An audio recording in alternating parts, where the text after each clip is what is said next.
अब मान लो कि कोई प्लेयर बहुत ही ज्यादा बढ़िया खेल रहा है तो आप उसके कंट्रोल्स को कॉपी कर लेते हो, जो कि भाई बहुत ही बड़ी गलती है। अब यार आपको क्या पता है कि सामने वाले के पास कौन सा डिवाइस है, डिवाइस का साइज क्या है और उसका होल्डिंग स्टाइल क्या है। तो अगर आप ऐसे में उसके कंट्रोल कॉपी करते हो तो भाई आप जो नॉर्मल खेल पा रहे थे ना गेम को, उससे भी ज्यादा बेकार खेलने लग जाओगे। तो मैं आपको एक ट्रिक बताने वाला हूँ जिसकी मदद से आप खुद के कंट्रोल खुद बना सकते हो। फिर चाहे आप 3 फिंगर खेलते हो या फिर 4 फिंगर खेलते हो, कोई फर्क नहीं पड़ता, बिकॉज मैं आपको स्टार्टिंग से बताने वाला हूँ कि आप अपने कंट्रोल्स कैसे सेट कर सकते हो। तो अब ध्यान से स्क्रीन पर देखो, मैंने आपको बताने के लिए अपने कंट्रोल्स को रीसेट कर दिया। 2 फिंगर क्लो अभी आपके स्क्रीन पर दिख रहा होगा। तो गाइस जो सबसे पहले और सबसे इंपॉर्टेंट बटन होता है वो होता है फायरिंग बटन। तो यहाँ पर आपको दो बटन दिख रहे होंगे, एक राइट में एक लेफ्ट में। तो अब जो राइट वाला बटन है उसके ऊपर मैं क्लिक करके अगर फिंगर को इधर उधर मूव करता हूँ तो भाई पूरा कैमरा रोटेट हो जा रहा है। और वहीं पर अगर मैं लेफ्ट वाले बटन पे क्लिक करके फिंगर को पूरी तरीके से मूव करूंगा तो कैमरा बिल्कुल भी रोटेट नहीं होगा। तो गाइस अब ध्यान से सुनो, अगर आप 2 फिंगर खेल रहे हो ना तो राइट वाला बटन वहां पर सही है, लेकिन अगर आप 3 एंड 4 फिंगर खेल रहे हो तो आपको राइट वाला बटन हटाना पड़ेगा। इसके ऊपर क्लिक करना है और यहाँ पर हाइड एंड डिसेबल कर देना है इसको। क्योंकि गाइस हमें 2 फिंगर से 3 फिंगर पे शिफ्ट होना है, उसके बाद प्रैक्टिस करनी है, उसके बाद 3 फिंगर से 4 फिंगर पे शिफ्ट होना है। अगर आप यार डायरेक्ट 4 फिंगर पे शिफ्ट होगे तो भाई ज्यादा मेहनत भी लगेगी और आपको काफी दिक्कत भी आने वाली है। इसलिए मैं कह रहा हूँ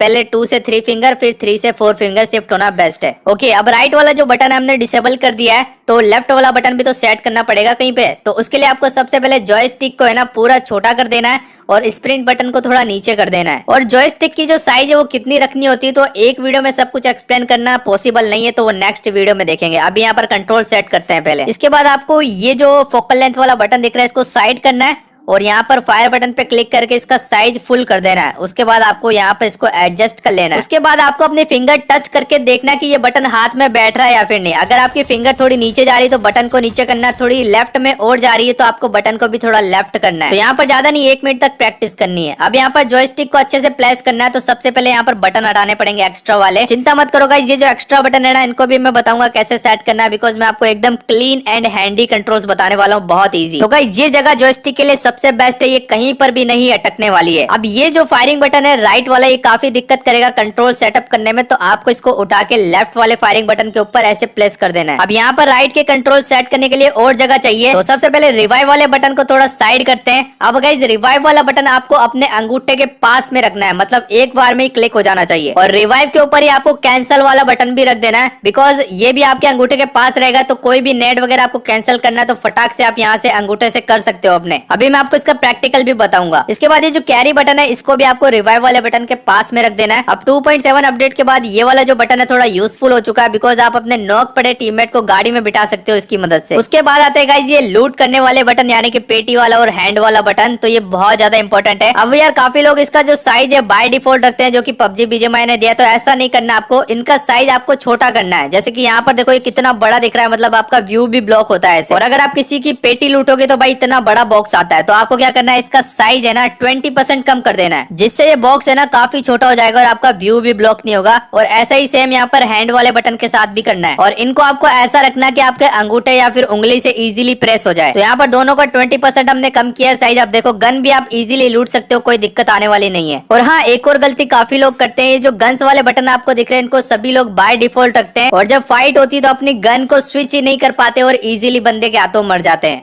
तो उसके लिए गाइज आपको अपने गन्स वाले बटन को या तो अंगूठे के पास या फिर उंगली के पास रखना होगा। तो मैं आपको रख के दिखा रहा हूँ। तो मैं तो गाइज ऐसे सेट करता हूँ, एचपी बार से थोड़ा सा आगे, और सेकंड वाला गन का जो बटन है वो भी इसके ऊपर लगा देता हूँ, और पिस्टल वाला जो बटन है इसके ऊपर लगा देता हूँ। तो यार मैं तो इस गन्स वाले बटन को अंगूठे के पास रखता हूँ। अंगूठा सबसे फास्ट होता है, मतलब गन स्विच करने में काम आता है। तो देखो कितने फास्ट तरीके से गन स्विच कर पा रहा हूँ। अब गाइज गेम के अंदर थोड़े यूजलेस बटन भी होते हैं जो कि आप यूज नहीं करते हो, लेकिन काफी लोग यूज करते हैं। तो मैं देखो साइड वाला बटन यूज नहीं करता, तो मैं इसको साइड में कर देता हूँ। उसके बाद ये एम वाला जो बटन है इसको भी मैं यूज नहीं करता हूँ, लेकिन फ्यूचर में जरूर यूज करूंगा। अभी इस पे हाथ बैठा हुआ नहीं, तो इसका साइज छोटा करके आपको साइड में कर देना है। ओके गाइस, अब आते हैं यहाँ पर कंज्यूमेबल और थ्रोएबल्स वाले बटन। तो गाइस ये भी इंपॉर्टेंट है। सबसे पहले इनका साइज आपको थोड़ा छोटा करना है। तो अपनी मोबाइल की जो स्क्रीन साइज है उसके हिसाब से आपको छोटा करना है, क्लिक भी होना चाहिए। तो मैं देखो यहाँ पर कंज्यूमेबल और थ्रोएबल्स एक ही जगह पे रखता हूँ, अंगूठे के एकदम पास, मतलब लेफ्ट वाले अंगूठे के पास, जिनसे ये बटन जो है ना एकदम इजी और फास्ट तरीके से क्लिक हो जाते हैं। अब देखो मैंने नेट पे क्लिक किया, तुरंत ही आ गया हाथ में। और कैंसिल वाला बटन भी मैंने बिल्कुल पास में रखा है, अंगूठे के पास में एकदम। तो कैंसिल बटन भी मैं इजीली प्रेस कर सकता हूँ।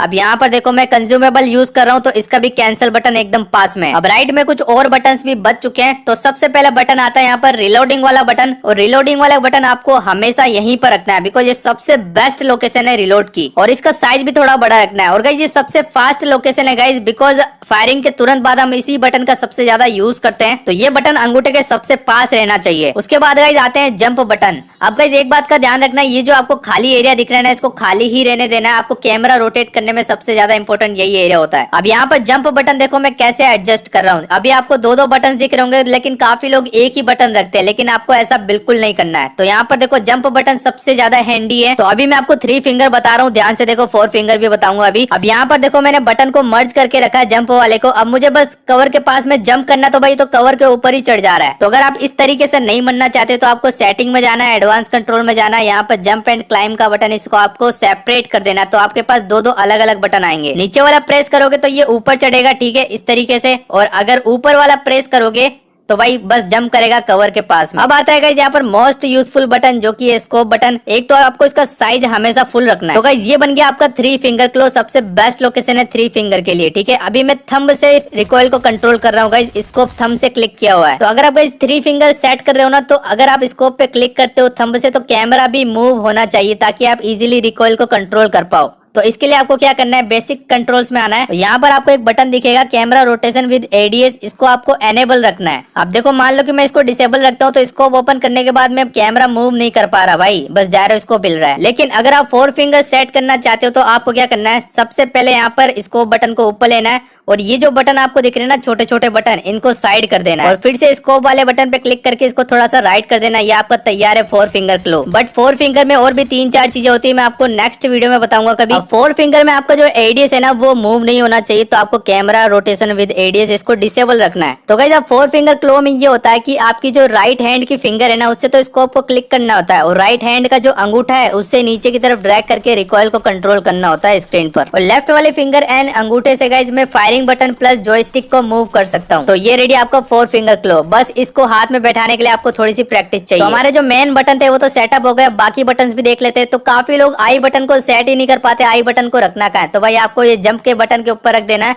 और ये बेस्ट लोकेशन है आई की। यहाँ पर आप अंगूठे से इजीली स्वाइप कर सकते हो कैमरा। उसके बाद ये जो चैट वाले बटन होते हैं, तो यार दोनों बटन को आपको एक जगह पे नहीं रखना है, एक बटन को रखना है राइट में, एक बटन को रखना है लेफ्ट में। अब मैं आपको इसका प्रैक्टिकल भी बताता हूँ। अब ये देखो यहाँ पर जैसे कि मैंने राइट हैंड से स्कोप ओपन करा है, तो लेफ्ट साइड वाला जो चैट बटन है उससे मैं मार्क लगा सकता हूँ। और अब ये देखो मैं जॉयस्टिक यूज कर रहा हूँ लेफ्ट में, तो राइट वाला जो चैट बटन है उससे भी मैं मार्क लगा सकता हूँ। उसके बाद ये जो स्कोप बटन है ना, ये सबसे ज्यादा यूजफुल है भाई। इसको तो आपको चैट वाले बटन के नीचे ही रखना है। एक और लोकेशन है मैं बताऊंगा आपको बाद में, जिससे आप इजीली क्विक स्कोप चेंज कर सकते हो, ये देखो इस बटन को यूज करके। उसके बाद गाइस आता है क्राउच बटन। अब यार क्राउच बटन को आप नीचे भी रख सकते हो और स्कोप बटन के पास भी रख सकते हो, अगर आप 4 फिंगर पे शिफ्ट हो चुके हो तो। अब यार बहुत सारी सेटिंग्स है, लेकिन अभी मैं आपको नहीं बता पाऊंगा। पहले मैं 3 फिंगर का सेटअप करवा देता हूँ आपसे। तो देखो यहाँ पर क्राउच एंड ये जो प्रॉन वाले बटन है ना, बेस्ट लोकेशन है। यहाँ पर अगर आप कैमरा रोटेट करोगे तो हाथों में बिल्कुल नहीं अटकने वाले। तो यार 3 फिंगर में ये होता है कि पहले आपको क्राउच करना पड़ता है, उसके बाद इसको बटन को प्रेस करना पड़ता है। लेकिन 4 फिंगर में आप दोनों बटन को एक साथ यूज कर सकते हो, लेकिन अभी 3 फिंगर बता रहे हैं तो भाई। लेकिन गाइस जो प्रॉन बटन है सबसे बेस्ट लोकेशन यही है, बिकॉज इजीली आप ड्रॉप शॉट ले सकते हो,